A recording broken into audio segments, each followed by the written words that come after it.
La CGIL di Agrigento esprime solidarietà in seguito all'atto intimidatorio subito da Siciliacque a Cattolica Eraclea. Questo ennesimo episodio dimostra come le istituzioni e le imprese che operano sul territorio siano spesso bersaglio di atti criminali volti a intimidire chi lavora per il bene comune.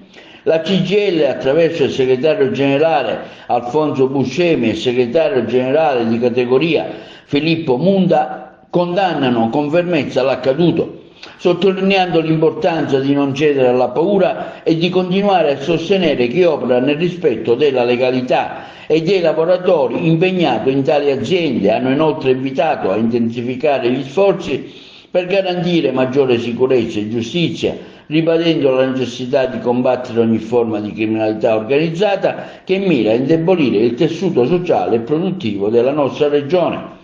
L'episodio di intimidazione è solo l'ultimo di una serie di attacchi che dimostrano quanto sia ancora necessario il sostegno delle istituzioni e della società civile per difendere chi lavora onestamente. Questo quanto dichiarato in una nota il segretario generale Buscemi della CGIL e quello di categoria Munda.